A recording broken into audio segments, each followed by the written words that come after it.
Hey guys, this is OdaibaDiver here, and this is a quick video explaining how the new Castle Siege / Guild Conquest mode works. So before I begin, I should probably mention that unfortunately it seems that a lot of Japanese players are not enjoying this mode very much. I'll get to why that is the case in a little bit, but first let me give you an overview of how this mode works. So basically, Castle Siege is a PvE mode where there isn't a guild versus guild component at all, although there is a leaderboard where you can sort of see how well each guild is doing in terms of the overall high score. You don't actually get any rewards at all based on your placement on the guild leaderboards. Instead, what happens is, depending on how well you're able to clear the Castle Siege mode every day, and depending on how high your total high score is, as well as your total individual score is, you get various rewards. Let me exit out of this screen and show you guys over here. So right now, because we are a top guild, we are able to do pretty decently on the guild leaderboard. We're currently number 18. But like I said, that the leaderboard itself doesn't actually do anything. It's just you know, for just for fun, really. And then the screen that we need to focus on here is the reward screen. This first page is the personal high score rewards. As you can see here, it starts from just EXP cubes, and you eventually get some scrolls, MR scrolls, and then UR scrolls, and there's a total of, I believe, 700 visual, 800 visual that you can obtain from the individual score rewards. But it's actually really hard to try and get all of the rewards, because each day, if you're really doing well, each day you can earn around 10,000 points. So for the first run, the Castle Siege mode is only active for 6 days. So for most people, if they try hard, they can get to around this level, which means it's a total of, I believe, around 10 or 12, around 20 UR reincarnation scrolls and 600 visual. And then to get, you know, the rest of these rewards, I'm actually not sure how you're supposed to do that, because this means that you would essentially need 15,000 points a day, which is really difficult.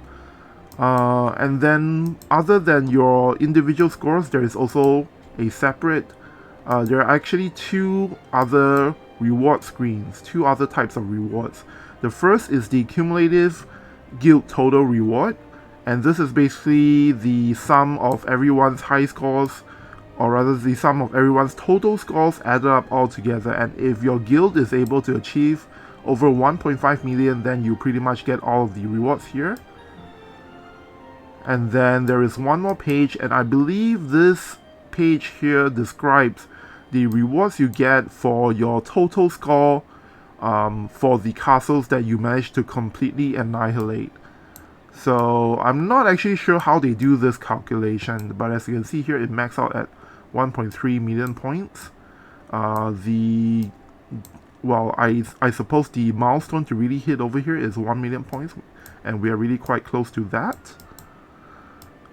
So yeah, as you can see here, it's all about the, you know, just doing your best to get rewards. But as far as why people are not enjoying it, there are two main reasons. One is that the enemies are, well, you know, the good thing is that the enemies are really tough.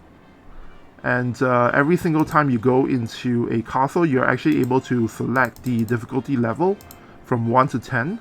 Unfortunately, because it's late in the day already and all of the castles are attacked, so I'm not able to select any more difficulties. But if you're the first person in your guild to attack a castle, you actually get to set what difficulty you want the enemies in this castle to be at.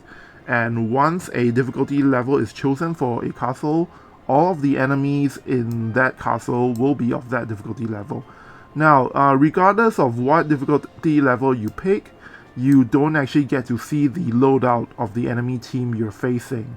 So over here it just shows you 5 units at level 99, but that is not really the true strength of the enemy.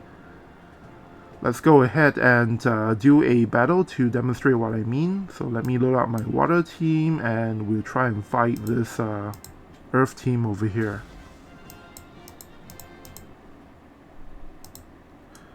So each day, every player is given 3 attacks, but you have to share your 3 attacks among only 2 teams. So the idea here is you want to make sure that at least one of your teams survive 1 attack, so that you can actually do 2 attacks with that team to maximize your attempts. Now later on, when we get back to the castle screen, I'll show you guys again, but basically the entire map is made up of 20 castles, and each castle there are 4 different enemy team compositions that you can fight, for a total of 80 different teams that your guild can try to clear every single day. Because you have 3 attempts, as you can see here, is a full wipe on my side. So clearly these guys are not at level 99. I probably should have picked an easier team, come to think of it. But it's okay, it's already the, you know, quite late into the Castle Siege mode already. I believe today is the last day for the mode at the time that I'm recording this. So it's fine, we'll just, you know, go with our other team and try and pick 2 easier enemies for me to clear.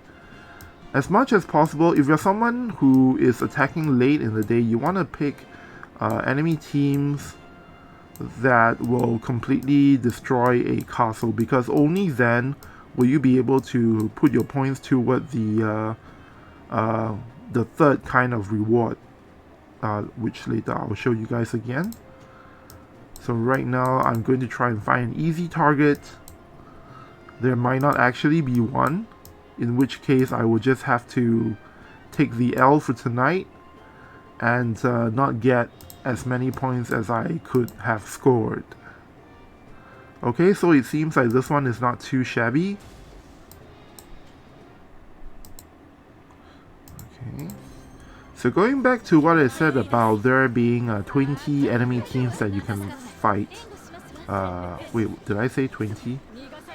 Sorry, I meant 20 castles of 4 enemy teams each.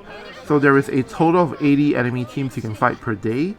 But because you have 3 attack attempts per member, so at 30 guild members, that means you have a total of 90 attack attempts a day. So it is actually possible to fully clear the entire Guild Siege map, Castle Siege map every single day if you play your cards right. But that will require all your attacks to, you know, be able to fully defeat each enemy team in the first try, which is really difficult, as you have seen earlier. The teams that I'm using right now are basically my regular PvE teams. I try not to make any adjustments because I'm kind of lazy and I don't really want to, you know, spend time to try and fine-tune the teams to get a better score for this mode. Okay, so we're done with our second attack. Let's try and find another easy target to finish off my attempts.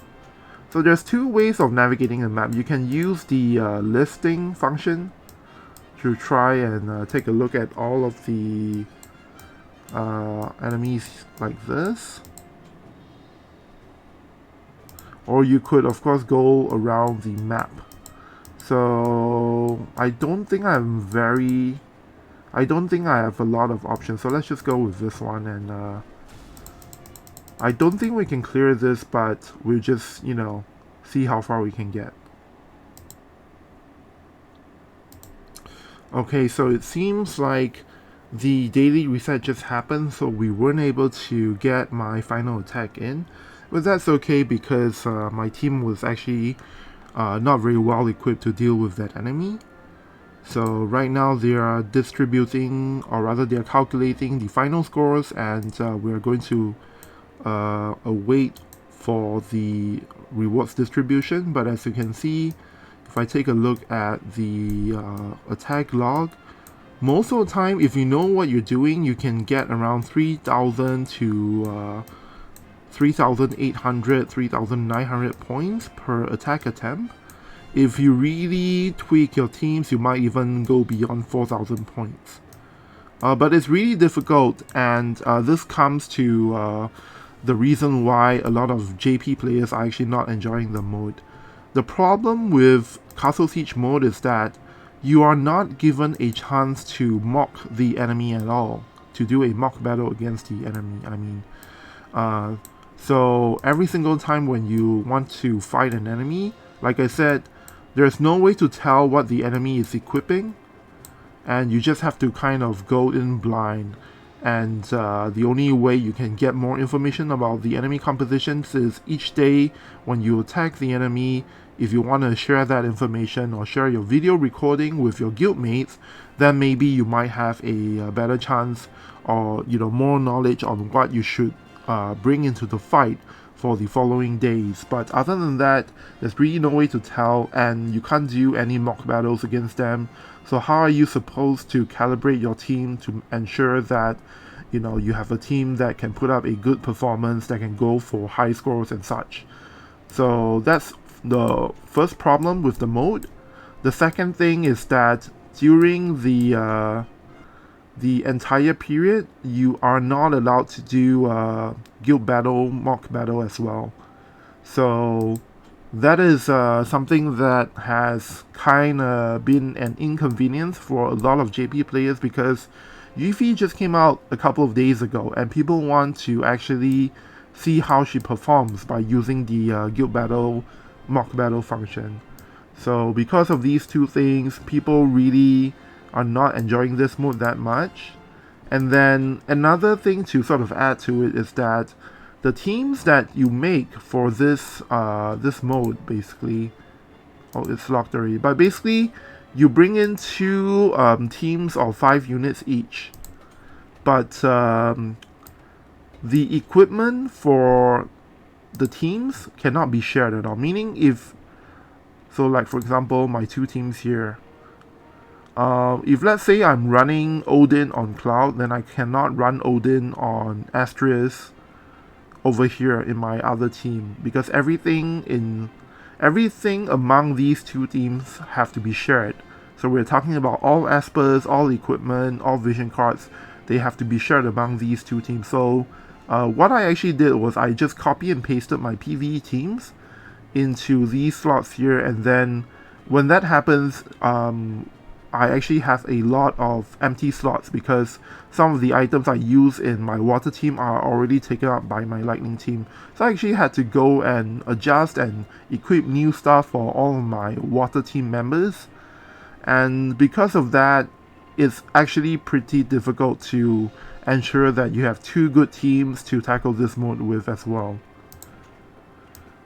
So overall, because I've been busy with my limited title, my arena limited title run in War of the Divisions global version last week, I wasn't able to spend much time on this mode.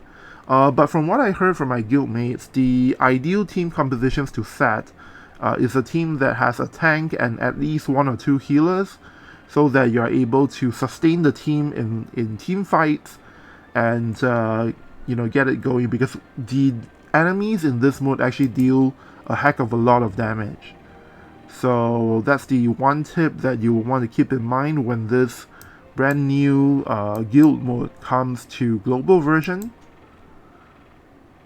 And I think that's about everything I want to cover in this video. Let me know if you have any questions in the comments below, and I'll be sure to do my best to answer them. Alright, that's all from me this time. See you guys in the next video.